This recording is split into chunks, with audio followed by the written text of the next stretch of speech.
Hi all, I'm Jyothi Gupta. I'm an architect, a data scientist. I'm with UCL doing my smart cities and urban analytics. Having a decade years of experience in this field and looking forward to see a development of smart cities, which is a boom this way. So let's see how it goes. Thank you.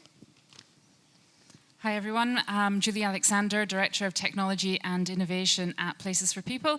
We're one of the largest placemaking organisations in the UK. We own and manage around 200,000 homes. We provide homes at every affordability level, at every age group level. And we also manage all of our properties and so on. I've been in the role for 4 months. Prior to joining Places for People, I was leading the Global Smart Cities programme at Siemens. Hi, good afternoon, everybody. Sorry, I'll try and spin around. Our backs to everyone. My name is Eugenie Teasley. I'm the head of cities for Uber for the south, east, and west of the UK. My role is really focused on developing strategic relationships so that Uber can be a positive force in the cities and communities that we serve, while also making sure that we are fit and proper to operate on a day-to-day basis as well. Great, thank you. So, smart cities. Always much hyped, very broad, who knows what it actually means. So I thought it would be great to start, as we have an academic, a developer, a tech company here, what does smart cities mean to you? And maybe to make it a bit more interesting, how successful have we been so far in achieving that goal? Julie, should we start with you? Sure. Well, it's interesting, coming from a corporate into the developers, now sort of focusing on startups. I think, my observation is that the technology has really advanced significantly over that time period, and there's great solutions coming into the market. But with lots of customers that don't quite know how to use them. And one of the reasons I moved from Siemens, where we're producing manufacturing solutions, some of the best engineering minds in the world, going out to customers who really don't know how to adopt those solutions, other than the TFLs of this world, who really understand what it is that their business is trying to achieve. Easy to articulate use cases, easy to articulate returns on investment. But actually, more broadly, what we see is a lack of adoption, because identifying the customer and providing solutions that are suitable for particular customers is actually quite challenging for a technology provider. So, what I see now is it's a little bit like rabbit in the headlights. There's lots of great ideas out there, but it's now becoming my role to piece those ideas together. So, for instance, if I'm looking at environmental sustainability or energy management, there's someone over there with sort of a great renewable solution, someone with great battery storage, platforms for trading and procuring energy. But actually, what I need is to be able to piece all these things together. So you're engaging with the sector, some really great ideas, but actually this ability to communicate with potential customers is still quite challenging, but that's a gap I'm hoping to bridge. How about you, Eugenie? Sure. So my background is not in smart cities, but coming into Uber, for me, I see 4 key things that smart cities might enable more people to be able to do. One, that's about being connected, sort of across all the various definitions of that. 2, it's about making things more accessible for more people, and that's across socioeconomic divides, that's across those with different physical needs, and that is also making things accessible in terms of services, etc. as well. The 3rd is around making things more efficient. So actually, where can technology help improve and pick up in areas where it's often been very kind of labour intensive. And then finally, and I think sort of part of this broader conversation is, right, how can we use all of that to also make sure that everything is sustainable, both in terms of environmental terms, but also ongoing, that it's financially sustainable too. Yeah, definitely. And I think there's some arguments around how much convenience is good and how much does that actually negate maybe human interactions. But then obviously there's the benefits of being super connected as well. Jyothi? Probably most of them has already shared the views of smart cities. I would say smart city is a platform of various devices or accessibilities for electronic and also digital technology, wherein they are connecting with each other and making the interaction between the connectivity more easier, more convenient, and also more safer. So with these three aspects of the need for human is creating a city which is more convincing and more encouraging for the other people to incorporate.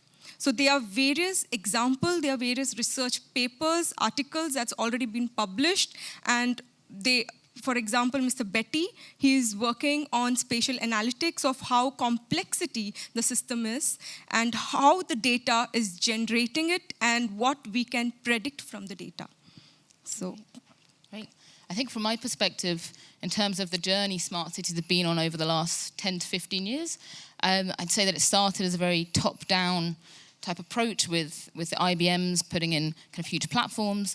Then maybe it went through a time when local authorities tried to take a handle on it.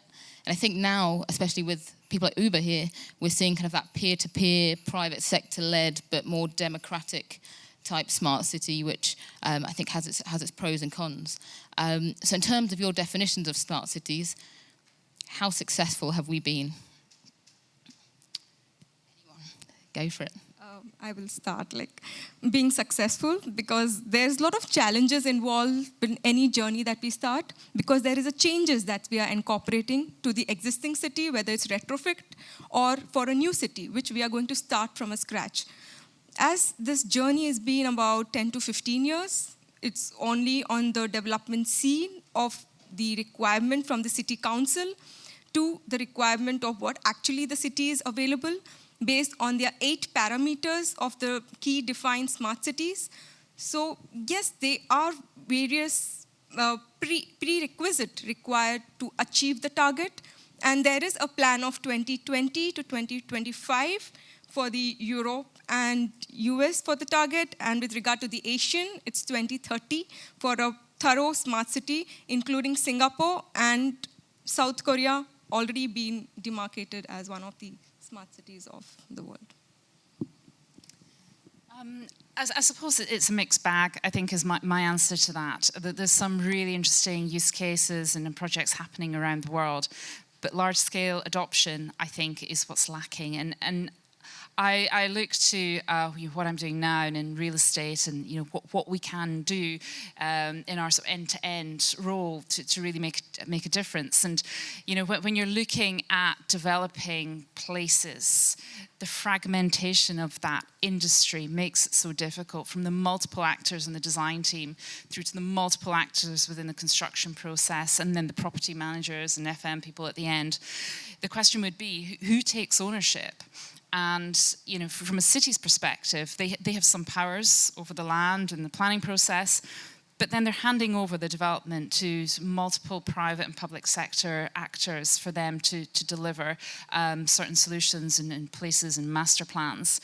And actually, it is just a struggle to get everyone to understand the values. So if I'm looking at something very simple like beginning to use BIM from the design stages, and it's well understood in the design sector, the use of BIM, but still very low adoption, primarily because a lot of investment has to go into training, into the machines you use, and into the level of detail that has to go into to develop a really good BIM model. What we'll end up with often is a set of plans that will say in this room you'll have 3 power sockets and they'll be at this height, and there'll be no detail around that, and that'll be post-construction. And it's the level of detail that allows us to get to the end point that has just been insufficient, that it's really hard to sort of retrofit a solution. But if we could get that BIM model out of the design team into the construction process and into asset management, the insights we'd get from how we run and manage and operate our buildings would be completely transformed. The cost of managing those buildings, the remote monitoring, the predictive analytics capability that we could build in, which exists in commercial buildings by and large, up to a point. But in the residential sector and in master planning more broadly, it just doesn't exist today. You'll get the odd example, but really no success stories. I think there's challenges as well with the value chain there, because if someone at the beginning invests a lot into a BIM model, maybe some of the benefits are realised later on. How do you make sure value is accrued fairly kind of throughout that process as well? So now if we maybe move on to the urban mobility part, I think kind of back to my point on democratizing peer-to-peer networks, the sharing economy, I think that's been seen very clearly in the mobility space. What other trends are we seeing in smart cities, urban mobility? Maybe Eugenie, you could take a lead.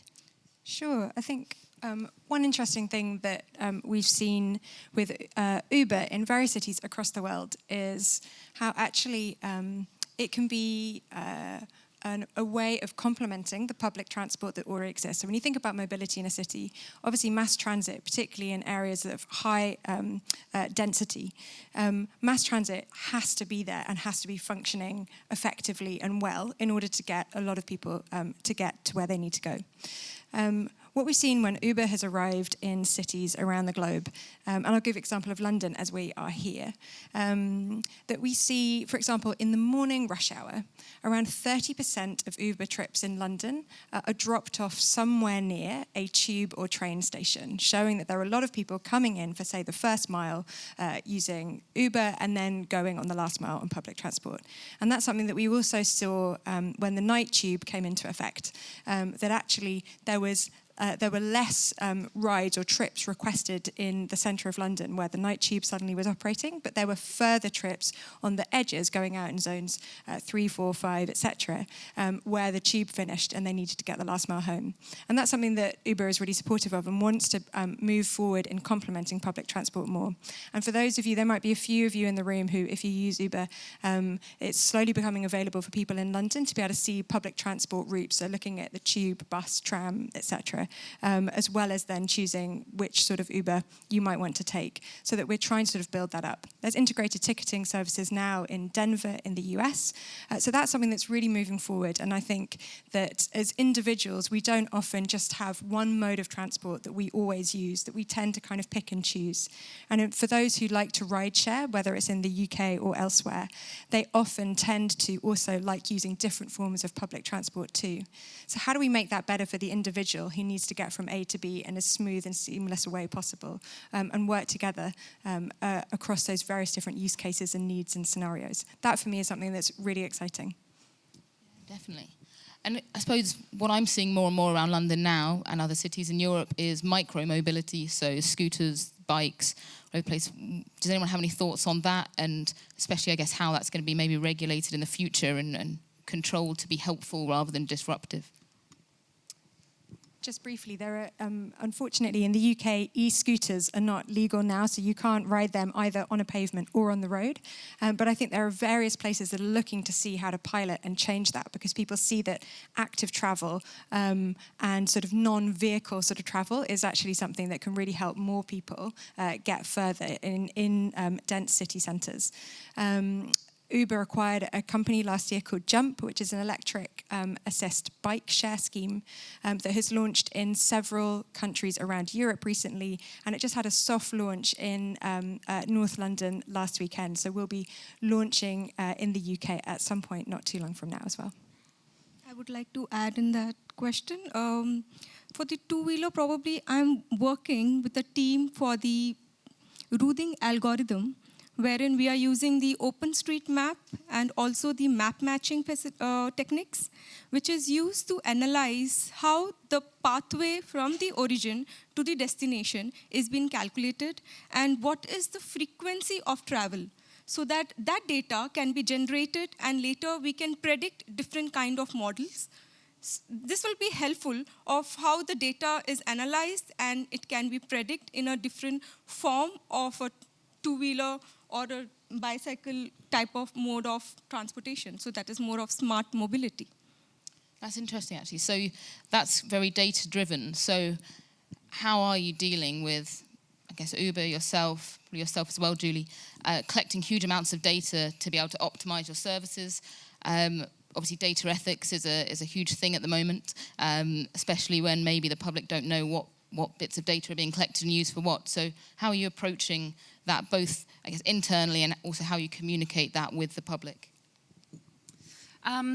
Well, I think for us now, everything's about the customer experience and customer first. So whatever we do, we're engaging customers around the use of data, and that's data in all different formats. So we've got to think very carefully about, those use cases that we want to deploy. So for instance, we tested Alexa with elderly people who weren't so familiar with technology but scared of using it. But one of the biggest challenges we have in the UK is our aging population and enabling people to stay in their own homes for longer, keeping them out of hospital, giving them independence, not feeling isolated. So we brought voice capability into accommodation for some of our older residents, and we did a survey beforehand and afterwards, and so asked them, do you think you'll be more connected to the outside world after using Alexa? And prior to the survey, you'd get about 50 people saying, yeah, probably we will.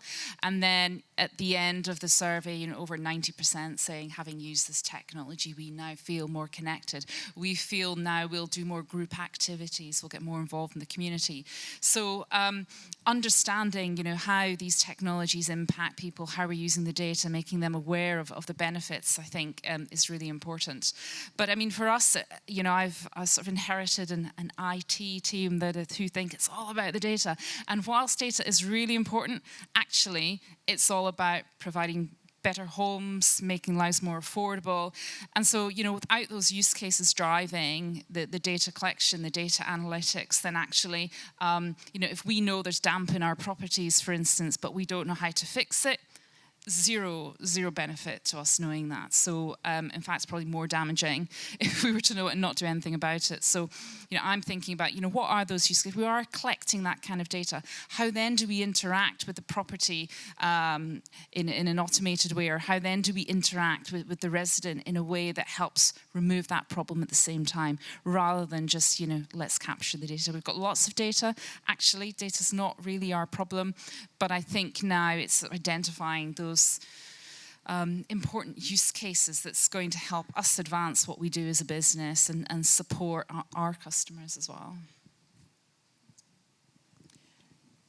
That was fascinating. I think from Uber's perspective, I mean, there's sort of, there's data everywhere.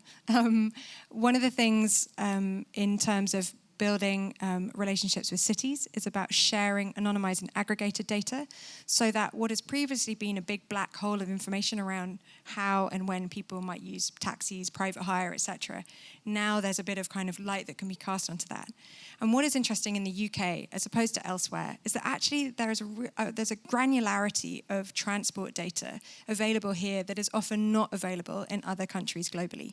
So it is not as helpful in some ways, the Uber data that is available to be shared, except in short-term changes or use cases. So often we're seeing and kind of engaging with cities on, say, for example, in London, you can go onto the Uber Movement website and you can see, as an example, when Tower Bridge rises, what does that mean, and what effect does that have on roads in and around and even far away from Tower Bridge itself? And we're having conversations in other cities across the UK, actually thinking about construction, so sort of bringing it back to the real estate world. How does sort of major urban construction affect traffic, and how can Uber data add to the already very rich data pool around transport? That's just one way, obviously, that data can be kind of shared and hopefully sort of brought to life and made useful in with cities. There's a huge amount else that Uber is doing, and that's around actually just being able to very simply, with the sort of data and the technology available, to be able to share your trip when you're in a ride with somebody. So for an individual, actually knowing that you can very quickly and easily have somebody track exactly where you are, wherever you're going, can actually be quite nice, but as long as you have the control and autonomy over being able to share that. So we have kind of large-scale opportunities of being able to use data that in a collaborative way, and also individualized ways of making it meaningful and useful for people too. I think that points to a wider point that maybe is slightly different from the pure property sector, that cities is a collaboration between the public and private sectors. And so you've hinted at one way that you're doing it. Is there more generalized ways that you guys think the public and private sectors could work more effectively together to deliver these smart cities? I mean, it's a challenge, I would say, having come from big corporate where, the focus was cities, but the cities ability to procure certain solutions was limited in so many areas. So they might have ownership of the road network, but actually they don't necessarily have ownership of the bus franchises. And so you had these sort of silos of working, silos of operation that was almost a barrier and a blocker to certain use cases, being realised. Because in that situation, who's the customer, who pays and who benefits, and it's a little bit like energy technologies, where the building owner would be responsible for implementing and deploying technology, but actually it's the building user that's going to benefit. And so I think really what we need to combat that are new business models, and we're seeing everything as a service today, and I think it's identifying that consumer need and a business model that really fits with the expectations of the potential customers, and providing solutions that will resonate with people, and maybe taking some of those services out of the hands of the public sector. And Citymapper does a great job of providing wayfinding services and journey planning around London, and Citymapper obviously benefited from the data being released by TfL. So I think it's finding those business models that really work, that can not only allow for these sort of multi-point solutions, but also maybe improve service provision. Yeah, definitely. I think I'm working on a project at the moment on a large housing development just outside London, and it was quite a nice example of how the public sector is using the levers they have to kind of drive innovation in the private sector. So they gave this development some very aggressive modal share targets, emission reduction targets, energy use targets, which actually forced the developer to then innovate, consider new technologies to push people towards public transportation options, and investigate kind of new types of kind of energy solutions, which they didn't need to do if they hadn't been given those targets. So I think, the public sector does have some levers, but maybe it needs to influence more than do itself. The last thing I was going to speak about was kind of how can we use this data to better plan our cities in the future. So I think someone asked a question in the last speech around if you're building all these new cities in China, how are you planning for autonomous vehicles? So you guys have a wealth of data. How are you using that to plan for the future? I think we're not using it at the moment. I think that's because perhaps we don't know how to use it. So we do have quite a lot of data. We're collecting more and more data all the time.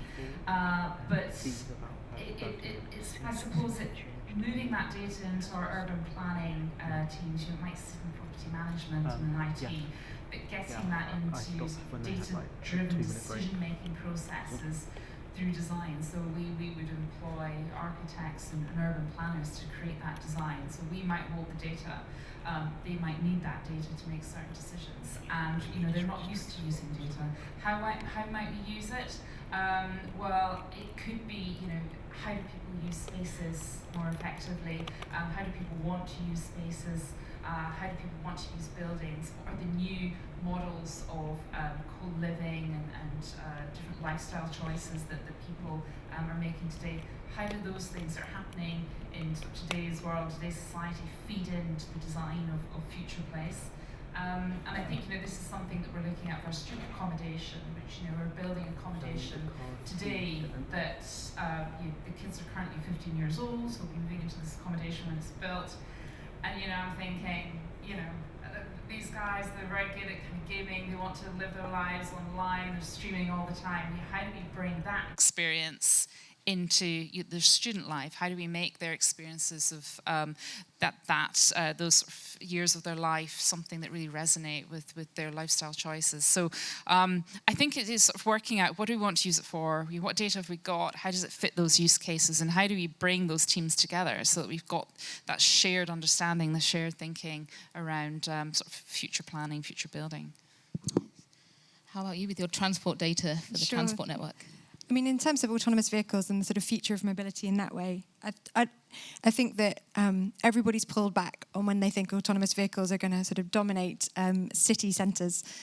Although there may well be opportunities on kind of fixed routes for autonomous vehicles to start in the coming years, I think we'll see the VTOLs, the vertical takeoff and landing devices, which are also known as flying taxis, arrive in cities sooner than we'll see kind of fully automated fleets of cars. The Uber flying taxis are supposedly meant to be launching commercial flights in 2023. So that really is not all that long from now. So there's a lot of investment and energy and research being put into what the future of mobility is. And that, of course, is based on what we know of people's habits and movements now, and also then building models to try and predict what that might look like and how we can be part of that ecosystem of serving and supporting and delivering against those mobility demands of the future as well. How about you, Jyothi? Right.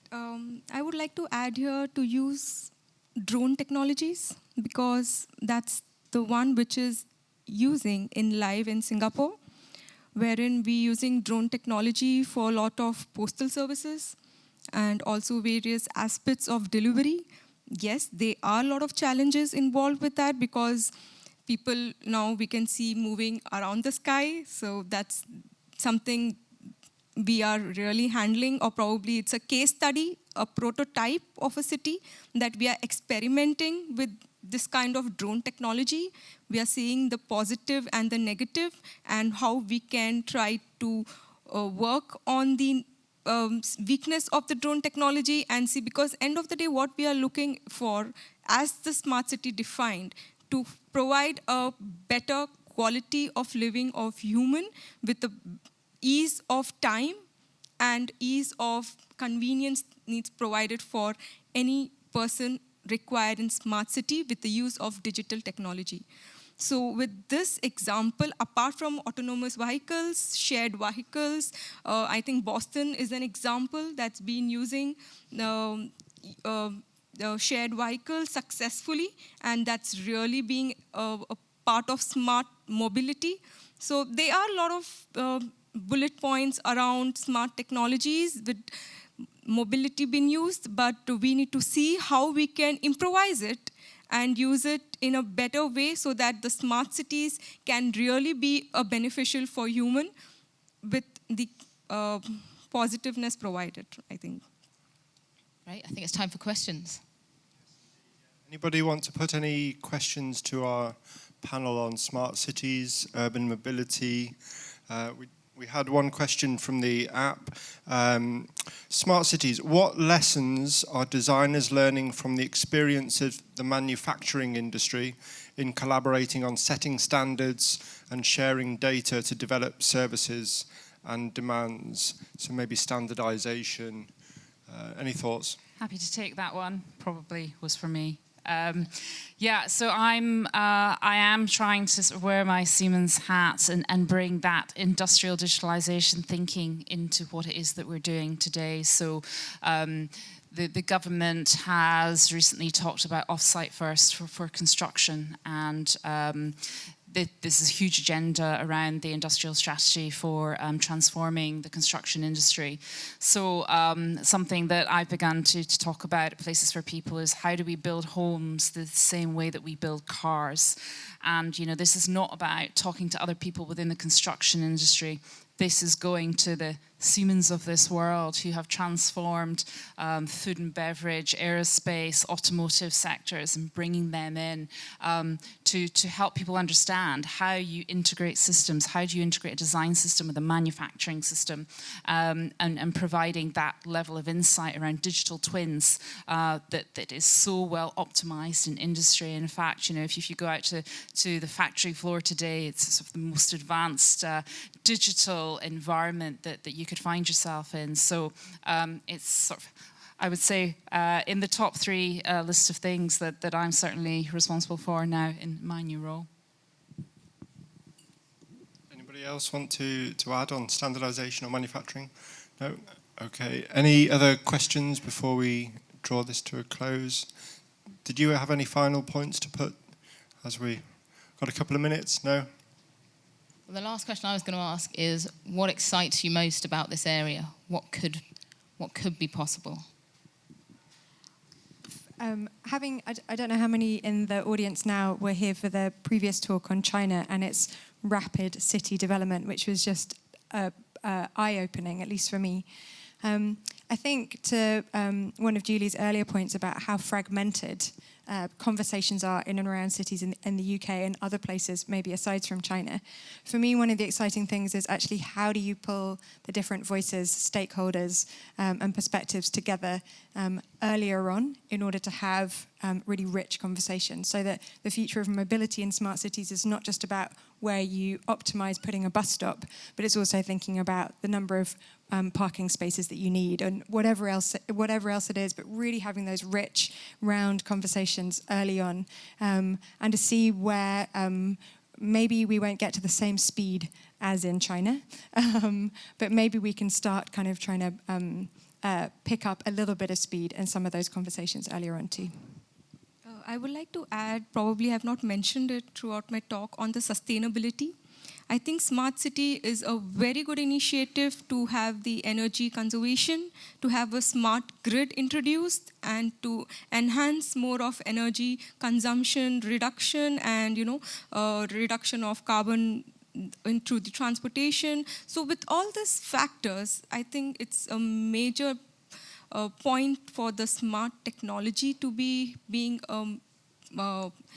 added advantage for us. So with sustainability being the major task around it. Well, I get stupidly excited about techie stuff, but actually, what I think my closing point will be more about what it is that we can achieve in our sector. So we deliver some much needed services in the country today, and we have homelessness refuges, domestic abuse refuges, and I think what excites me and moves me is the fact that people will come to us and say, you saved our lives. You saved our lives by giving us a home, giving us a space that's safe, and that kind of thing, that excites me, that we can do so much more for people. If we can get the construction right, if we can get our property management services right through the use of digital technology, then we can actually transform lives. And I think that's probably, a quite humbling experience to have moved from the big corporate world and industry into a sector that actually has real meaning day to day for people. So that I think excites me probably more than the tech. Great. I was going to make a joke for my answer, but I feel like that's too poignant to make a joke after, so I'll leave it there. Fantastic. Thank you. Wonderful sentiment to finish on. Join me in thanking the panel. Great job. Thank you.